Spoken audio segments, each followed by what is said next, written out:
अगर मैं आपसे ये कहूं कि सन 2000 के शुरुआती कुछ महीनों में दिल्ली में कुछ ऐसा हुआ जिसे लोग आज भी अफवाह और अंधविश्वास मानते हैं, तो शायद आपको भी ऐसा ही लगेगा।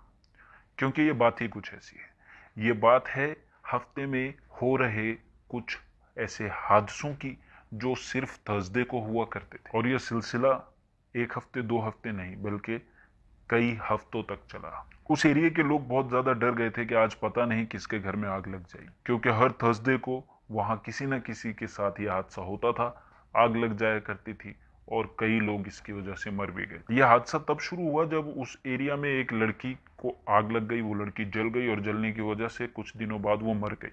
और उसके कुछ दिनों के बाद पहला थर्सडे ऐसा आया जिसमें एक दूसरी लड़की जली, और जलने के बाद कुछ दिन सरवाइव करने के बाद वो लड़की भी मर गई। अगले थर्सडे को फिर से सेम चीज रिपीट हुई और फिर किसी और लड़की के साथ यह हादसा पेश आया और फिर उस हादसे में उस लड़की की मौत हो गई। ऐसा 2-3 हफ्ते तक कंटिन्यूअस हुआ तो लोगों को समझ में आ गया था कि ये हर थर्सडे को हो रहा है और लड़कियों के साथ हो रहा है। उसके बाद से हर थर्सडे को लोग अपने अपने घरों की सेफ्टी बहुत ज्यादा करते थे। लोग ध्यान रखते थे इस बात का कि कोई ऐसा काम ना करें जिसकी वजह से आग लगने के चांसेस बन जाए। हर थर्सडे को वहां डर का माहौल होता था, लोग बहुत ज्यादा डर जाते। वहां मेरी दुकान थी। मैं अपना स्कूल फिनिश करके हमेशा अपनी दुकान पे ही रहा करता था। मेरे दुकान के पड़ोस में कुछ और दुकानें भी थीं, जिसमें से एक दुकान एक फैमिली ने किराए पे ले रखी थी। वो फैमिली हस्बैंड वाइफ थे ओनली, और वो उस दुकान में ही रहते थे। उस दुकान में शटर लगा हुआ था और शटर का ही वो एक कमरा था, दुकान था, जो भी आप कहिए, वो उसी में रहती थी वो फैमिली। और मेरी दुकान से 2-3 दुकान के बाद ही वो घर था जहाँ वो लोग रहते। और क्योंकि यहाँ डर का माहौल फैला हुआ था, थर्सडे को लोग बहुत ज्यादा डर जाते थे, लोग बहुत ज्यादा ध्यान रखते थे अपने अपने घरों का। तो ज्यादातर लोग चौकन्ने रहते थे थर्सडे को कि कहीं कुछ अगर उन्हें थोड़ा सा भी कुछ सुनने को मिला, कुछ ऐसी खबर मिली, तो लोग तुरंत उसकी तरफ भागते थे और कोशिश करते थे मदद करने की। ज्यादातर लोग चौकन्ने रहते थे, थर्सडे को डरे हुए रहते थे। लोग अकेले नहीं रहते थे, लोग अपने अपने घरों से बाहर ज्यादातर रहते थे।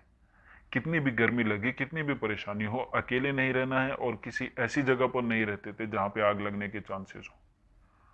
खासतौर से लड़कियों का ज्यादा ध्यान रखा जाता था, क्योंकि बहुत ज्यादा इस तरीके के हादसे हो चुके थे। पहले 2-3 लड़कियों की डेथ हो चुकी थी इस वजह से। तो वहां बहुत ज्यादा पैनिक हो गया था माहौल। एक दिन की बात है, ऐसे ही थर्सडे था वो भी। और मैं थर्सडे पे, मुझे अच्छी तरह याद है, मैं थर्सडे में अपनी दुकान के पास बैठा हुआ था और एकदम से मैंने देखा कि वो शटर थोड़ा सा खुला, पूरा नहीं खुला, थोड़ा सा शटर खुला, और उसमें से एक कंबल में लिपटी हुई लड़की को जो है बाहर धक्का दिया गया।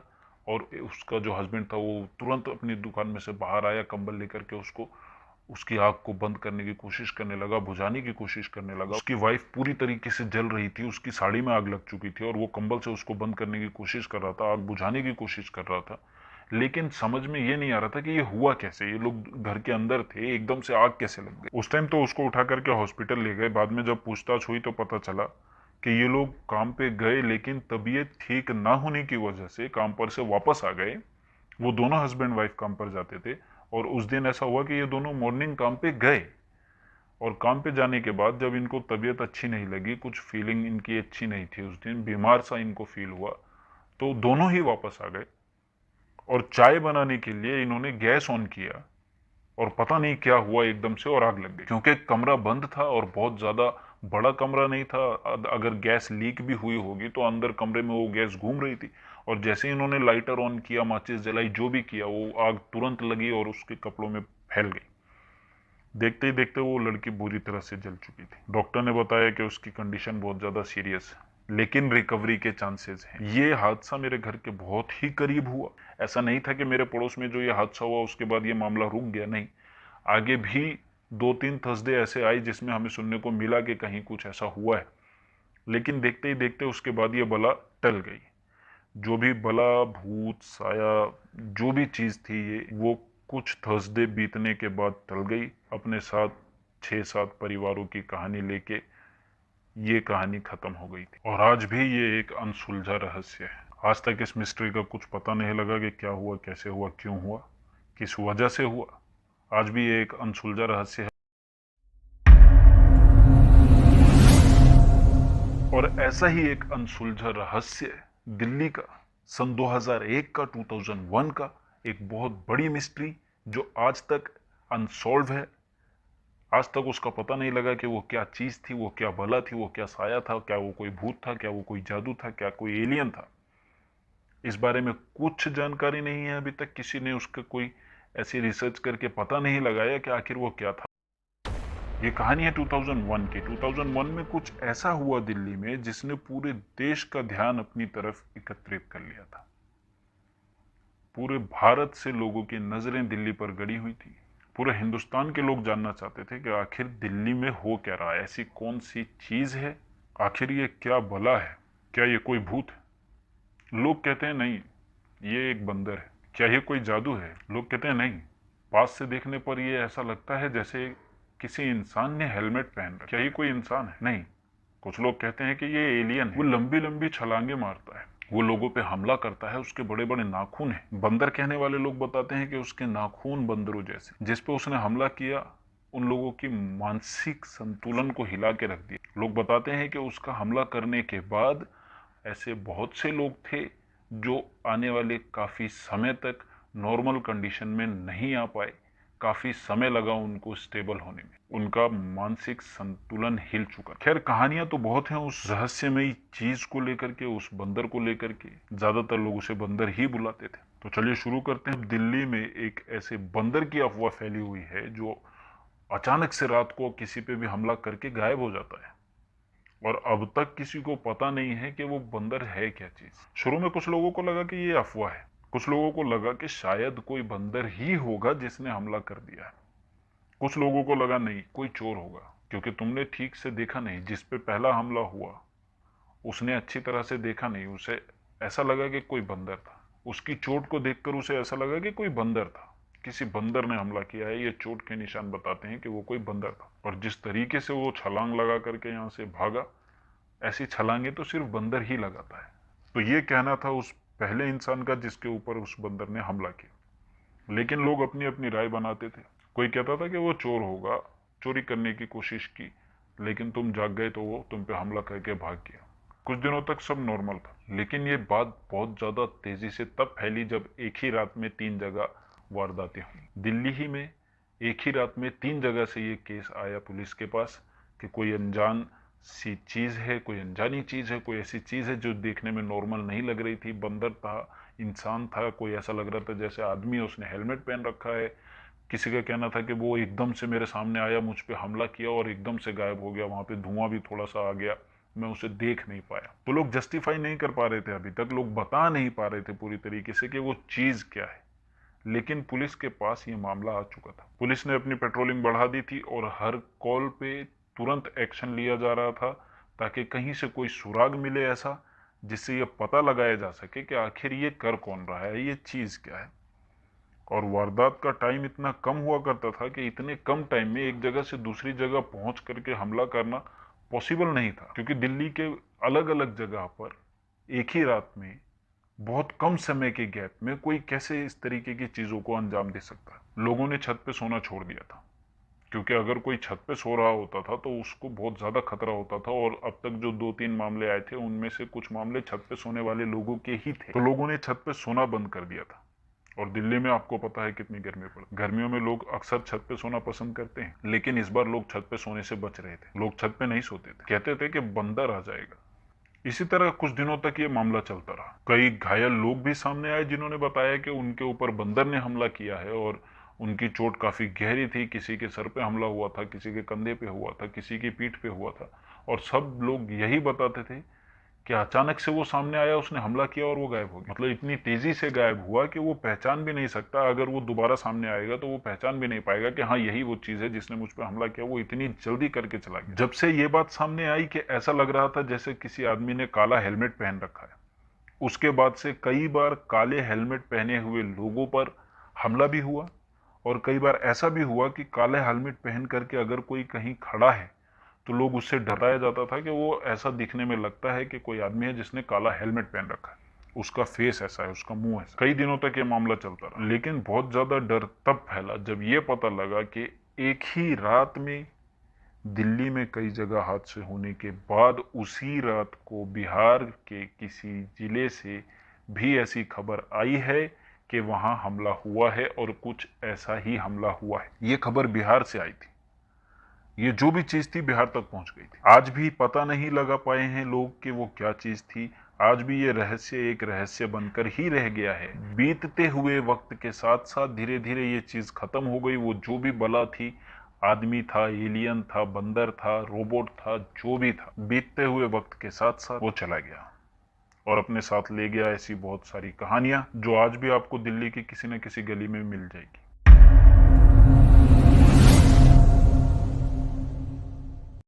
ये कहानी है एक फैक्ट्री के साथ वाले कमरे की। लोग बताते हैं कि उस कमरे से रात को कोई निकलता है, उसके पाजेब की आवाज आती है, उसके चलने की आवाजें आती हैं और वहां कोई नहीं रहता है। वो एक भूतिया कमरा है, ऐसा लोगों का मानना था। आपने वजीरपुर डिपो का नाम तो सुना ही होगा। वजीरपुर डिपो में एक कंपनी में मैं काम करता था। वहां हम चाबी के छल्ले और बेल्ट बनाया करते। काफी अच्छा काम चल रहा था और नाइट लगा करके हम काम किया करते थे। इतना काम। लेकिन एक दिन हमारा माल की कुछ कंप्लेन आ गई। जो आइटम हमने बना करके भेजा उसकी कुछ कंप्लेन आ गई और जो हमारा सप्लायर था उसने हमें बोला कि आप लोग यहाँ आकर के, मेरी फैक्ट्री पे आकर के ही इसको ठीक कर दें। मैं वहां भेजने का अभी इतना टाइम नहीं है मेरे पास कि मैं वापस आपके पास भेजूं और आप उसको ठीक करके वापस लेके आओ। तो बेटर ये होगा कि आप अपनी टीम लेकर के यहाँ आ जाओ और एक नाइट में ही जो भी आपका काम है इसमें ठीक करके आप ये माल मुझे रेडी करके दे दो। मॉर्निंग में मैंने इसको भेजना है। हमारा जो वेंडर था उसने बोला ठीक है चलते हैं, और एक नाइट की बात है तो हम 3 लोग होंगे, 3 लोग मिल करके उसको कंप्लीट कर देंगे आराम से, मॉर्निंग में आके आराम कर लेंगे।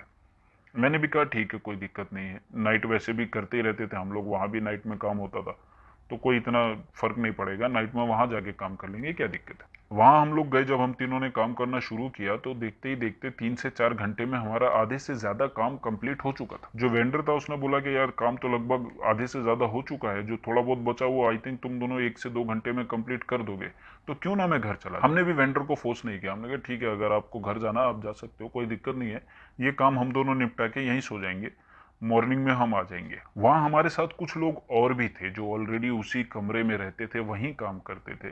तो उस कमरे में ही वो लोग सो रहे थे, साइड में कहीं बैठे थे। कोई सो रहा था, कोई बैठा था, कोई हमारी तरफ देख के हमसे बातें कर रहा था। उनमें से एक लड़का मुझसे बात कर रहा था। बातों ही बातों में उसने मुझे बताया कि क्या तुम्हें पता है साथ वाले कमरे में क्या होता है। मैंने कहा नहीं बिल्कुल नहीं, मुझे कैसे पता होगा, मैं तो आज यहाँ पहली बार आया हूँ, तुम बताओ क्या होता है साथ वाले कमरे। इतना कहकर मैंने उससे कहा अच्छा रुको 1 मिनट में आता हूँ, मुझे वॉशरूम जाना है, मैं वॉशरूम होके आता हूँ, उसके बाद मुझे बताना तुम क्या कह रहे हो। उसने कहा भाई वॉशरूम जा रहे हो तो गेट बंद मत करना और खिड़की ओपन मत करना। मैंने कहा कि मैं समझा नहीं क्या कह रहे हो तुम, गेट बंद मत करना खिड़की ओपन मत करना, मतलब क्या है तुम्हारा कहने का। गेट क्यों ना बंद करूं, मैं वॉशरूम जा रहा हूँ, ऑब्वियसली मैं गेट बंद करूंगा, क्यों नहीं गेट बंद करूंगा, और वैसे भी मुझे गाना गाने नहीं आता है जो मैं अंदर बैठ के गाना गाऊंगा। उसने कहा भाई मैं जो कह रहा हूँ वो समझो, आप वॉशरूम जा रहे हो वॉशरूम जाओ, गेट बंद मत करना, खिड़की ओपन मत करना। मैंने कहा पहले आप मुझे ये बताओ कि इसका रीजन क्या है, मैं क्यों गेट बंद ना करूं और क्यों खिड़की ओपन ना करूं, ये बता दो तो मैं नहीं करूंगा ना। उसने कहा भाई यहाँ पे कुछ भूतिया हरकतें होती हैं, अगर आप उनसे बचना चाहते हो तो ये चीज फॉलो कर लेना। अगर आप गेट बंद करोगे तो चांसेस हैं आपके साथ भी कुछ हो, और अगर आपने खिड़की ओपन करी तो 100% चांसेस है आपके साथ कुछ हो जाए। हम लोगों का ऐसा मानना है कि वो खिड़की से भूत आ जाते हैं, इसलिए हम लोग वो खिड़की कभी नहीं खोलते। तो आप भी मत खोलना और दरवाजा आप खुला इसलिए रखना कि बाई चांस अगर कोई दिक्कत होती है तो हम हैं बाहर। मैंने कहा यार ये तुम मुझे बेवकूफ तो नहीं बना रहे हो, तुम मुझे डरा तो नहीं रहे हो, मैं पहली बार यहाँ आया हूँ तो तुम सोच रहे हो डरा देते हैं इसको, है ना। होता है ऐसा, मजाक करते हैं हम लोग भी अपने दोस्तों के साथ, तुम भी मेरे साथ ऐसे ही कुछ मजाक कर रहे हो राइट। उसने कहा भाई मजाक में नहीं बोल रहा मैं, आप इसको सीरियस लो और जो बोल रहा हूँ आप वो फॉलो करो, मैं यहाँ रहता हूँ मुझे पता है। मैं वॉशरूम गया, मैंने उसके इंस्ट्रक्शंस को फॉलो किया, मैंने खिड़की ओपन नहीं की और मैंने डोर क्लोज नहीं किया, सिर्फ डोर को मैंने थोड़ा सा साइड करके बंद कर दिया, उसको कुंडी नहीं लगाई, जो उसकी कुंडी होती है दरवाजे की वो मैंने लॉक नहीं किया, उसको अनलॉक ही छोड़ दिया। कोई दिक्कत नहीं हुई, मैं वॉशरूम गया और वापस आया, सब ठीक, कोई दिक्कत। उसने कहा भाई भूत से मुलाकात हुई, मैंने कहा यार कुछ नहीं है, तुम बेकार में डरा रहे हो। उसने कहा चलो अच्छी बात है, कुछ नहीं है तो बहुत अच्छी बात है। फिर मैंने कहा हाँ आप बताओ, तुम मुझे बता रहे थे कुछ पड़ोस के कमरे की कहानी के बारे में, क्या है वो कहानी? उसने कहा भाई रात को अगर आपको कुछ आवाजें सुनाई दें, ऐसा आपको लगे कि कोई लेडीज, कोई लड़की, कोई बाहर चल रहा है, उसके पायल की आवाज आपको सुनाई दे, उसकी पाजेब की आवाज आपको सुनाई दे, तो बाहर मत जाना। मैंने कहा क्यों, ऐसा क्यों कह रहे? बोला वो चुड़ैल है, वो रात को चलती है, वो बिल्डिंग में घूमती है, उसकी आवाज कई लोगों ने सुनी है, उसके पैरों की आवाज आती है पाजेब की जब वो रात को चलती है। मैंने कहा यार कभी चेक ही कर लिया होता, क्या पता कोई शैतानी कर रहा हो, क्या पता आपसे कोई मजे ले रहा हो, कभी चेक किया आपने? उसने कहा नहीं मैंने कभी कुछ चेक नहीं किया है, लेकिन मैं आपको बता रहा हूँ, अब आपकी सेफ्टी के लिए बता रहा हूँ, क्योंकि मैं सो जाऊंगा, आपको थोड़ा टाइम लगेगा, तो आप सो जाओगे, उसके बाद अगर ऐसा कुछ सुनाई दे तो आप बाहर मत जाना। बस इतना कह के वो चला गया सोने। अब मैं और मेरा साथी जो बैठ करके वहां काम कर रहे थे, उनके दिमाग में ये टेंशन भी आ रही थी कि यार कैसे होगा, अगर सचमुच पड़ोस के कमरे में कुछ है तो प्रॉब्लम हो जाएगी यार ये तो। खैर हम लोग ऐसे ही सोचते सोचते अपना काम करते रहे और देखते देखते हमारा काम कंप्लीट हो गया। उसके बाद हमने किया डोर लॉक और चले गए सोने। कुछ ही देर के बाद, अभी नींद आई ही थी, जस्ट थोड़ी सी नींद आई और आवाज सुनाई दी, ऐसा लगा कि कुछ है, पायल है, कोई लेडीज है, ऐसे कुछ आवाज आई कानों में। आंख खुल गई। मैंने अपने दोस्त को भी थोड़ा सा हिलाया, उसको पूछा जाग रहा है, सो रहा है? उसने बताया मैं जाग रहा हूँ, अभी नींद नहीं आई। मैंने कहा यार मुझे अभी अभी ऐसा कुछ सुनाई दिया, तुझे भी सुनाई दिया क्या? वो बोला हाँ मुझे भी सुनाई दिया। मैंने कहा यार फिर तो जरूर कोई शैतानी कर रहा होगा, मजे ले रहा है कोई। उसने कहा देख भाई अगर कोई मजे भी ले रहा है ना तो तू यहीं रहे, हम नहीं जा रहे चेक करने के लिए कि कोई मजे ले रहा है क्या कर रहा है, बस एक रात की बात है, हमने अपनी यहाँ रात कंप्लीट की और फटाफट अपने घर को निकल लेंगे कल को। यहाँ हमने रहना नहीं है, ये लोग यहाँ रहते हैं, इन्होंने जो बोला है वो फॉलो कर लो, बात खत्म। बाई चांस अगर कुछ होगा, रियल भी होगा, तो प्रॉब्लम में हम लोग आ जाएंगे, तो वो ऐसा कुछ नहीं करना है हमने, बस अपने यहाँ पे रात कंप्लीट करके निकल जाना है सुबह सुबह। सोने का ट्राई किया, नींद नहीं आ रही थी। फिर से आवाज सुनाई दी, ऐसा लग रहा था कि कोई छत पे जा रहा है, कोई छत पे से वापस आ रहा है, कोई उस कमरे की तरफ जा रहा है, ऐसा साउंड आ रहा था। और बिल्कुल पायल की सेम टू सेम आवाज थी। बिल्कुल ऐसा लग रहा था कि कोई पायल पहन के छत पे जा रहा है, कोई पायल पहन के छत पे से वापस आ रहा है। ऐसी आवाज काफी देर तक आती रही। क्या सच्चाई थी, क्या फसाना, पता नहीं। भूत था, चुड़ैल थी, क्या था पता नहीं। हंसी था, मजाक था, क्या था ये भी नहीं पता। पर जो भी था, हम लोग डर चुके थे, हमें डर लग गया था। ना तो वहां से हिले, ना दरवाजा खोला, चुपचाप वहां पे अपनी पूरी रात जाग कर बिताई। अगले दिन सुबह होते ही अपना तामझाम उठाया और चले गए घर, जाके वहां अपनी नींद पूरी की। अपने घर पे सबसे अच्छी नींद आती है।